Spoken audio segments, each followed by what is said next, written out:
We just learned so many new things with a new trailer for season 1 of the Amazing Digital Circus. However, Gooseworx has been tweeting out more and more information about the show, as well as some things that we just didn't expect, like some of the new characters' names and who they really are. The first thing that we see is another screenshot of one of the new characters, which is the yellow alligator character, and in this photo we can actually see his full body rather than just the headshot that we got from the trailer, and we can see him standing confidently, almost as if he's waiting for somebody. And Gooseworx wrote on the tweet saying "my boy," which honestly makes me think that he's gonna be more of a good guy since he's wide out in the open and Gooseworx is calling him "my boy." However, it is possible that he could still be evil, because we know that he's gonna be in the Candy Canyon Kingdom adventure just by looking at the background, and it's possible that he could be a tour guide type of person for the circus members to go around the kingdom, or what I'm thinking could happen is that he could be the sheriff of the Candy Canyon Kingdom, and that the circus members will have to somehow find a way to deal with him, or at least sneak around him in order to get inside of the kingdom. However, I don't think it's a good thing for them to sneak inside the kingdom, so they should at least go talk to the sheriff, and he is evil, then they'll have to deal with him. The next thing that Gooseworx tweeted out was actually a reply to someone else by the name of Bembo, and in the tweet they were basically saying that it's cool that we're getting a new character that looks funny, because they said OMG balls person, but then Gooseworx replies saying that nobody is going to be ready for Orbs Man, which many people including me believe that that's going to be his real name. And I know it might not sound like a good name, but that's because no one in the show is going to use it. My theory is that he's just going to be an NPC in the fast food adventure, which we saw in the trailer with Jax wearing his fast food uniform, and that Orbs Man is just going to be a customer NPC that's gonna bother the circus members and make the adventure more difficult, or more specifically probably end up making Jax mad and he'll lose his temper, and then he won't get the treasure from the adventure, and so no one will really actually use his name since he's just an NPC, and no one will care too much about him or use his real name, and maybe, just maybe, it'll be said once by Pomni or someone who really cares, but I'm not too worried about it. However, he doesn't seem to have a mouth, which is interesting, so it could be possible that he's actually one of many NPCs that look just like him, and that they don't really talk much, and instead they just take the food away whenever the circus members make it for them. Or I could be wrong, and he could actually end up talking just like Kinger, where the body moves, but obviously Kinger has no mouth, so he just kind of motions his words, but it is animated well, and they could definitely do the same for Orbs Man. And continuing off of the fast food adventure, Gooseworx revealed that we've actually been predicting the next episodes. A long time ago, on December 9th last year, she put out a tweet saying seeing fan art that's really close to something that happens in canon later, basically saying that people are drawing fan art of the real story of the next episodes without even knowing it. And so when the trailer released and we actually got real information, Gooseworx decided to tell us that the fan art she was talking about was actually the fast food uniforms, which means that even more fan art today could also be predicting the future episodes, but I doubt that she'll ever tell us again. But this does make me question, what else have we gotten right just by accident? As drawing Jax in a fast food uniform is kind of funny, but then now that we see that it's actually going to happen in probably episode 3, this makes me think that the fan art is good and can actually help us, but not all of the fan art. That other stuff is actually terrible. This next thing was actually revealed by Glitch, but Gooseworx decided to add on to it. Glitch put out a tweet with the same screenshot of the chocolate monster that we saw in the trailer, so there's nothing new with the image, but in the caption they did say,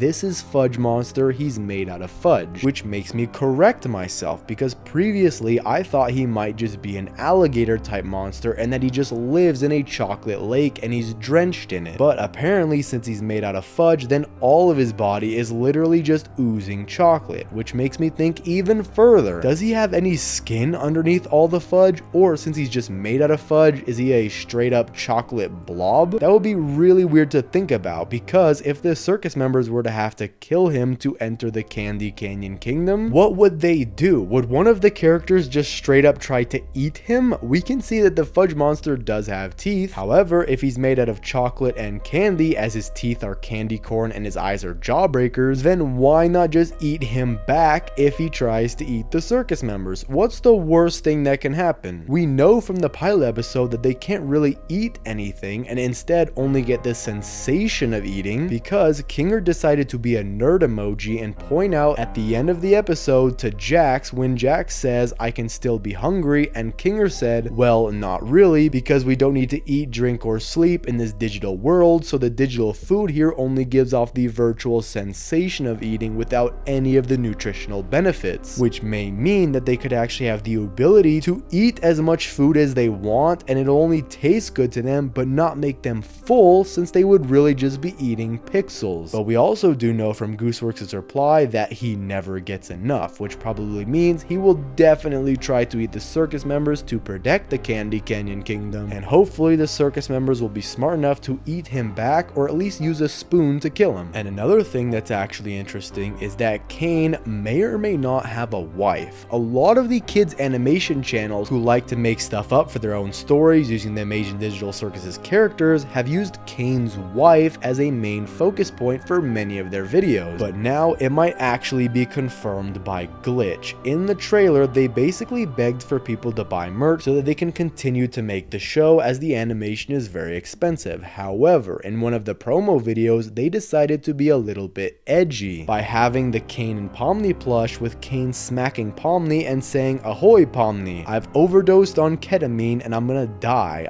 I miss my wife Pomni. I miss her a lot." Now you might think that this is just some random video and it's for fun, but it is the real Kane voice with the real plushies from the official Glitch Twitter account. And so we may never end up actually seeing Kane's wife. However, it's possible that in his past life, before he entered the circus, he really did have a wife. And if you remember from the original video on the Wacky Watch website, we actually saw Kane get transported into the digital circus and then the trailer plays. And so this could be a reference to the lore that will never actually be shown in the episodes, but we'll just know because we delve deep into the details. And it's that Kane actually was transported into the circus on his own will, probably because he was so traumatized from the loss of his wife that he couldn't take it anymore. And it is canon that Kane just can't feel some emotions, and that might be why Kane can't feel sympathy for other circus members and why he can't allow them to leave or go into the void. Because if he was able to feel sympathy or sorrow, he would then have to grieve over his dead wife. But those are all the new details I could find. Let me know what you think of these down in the comments. Thanks for watching, subscribe, and click on this video here.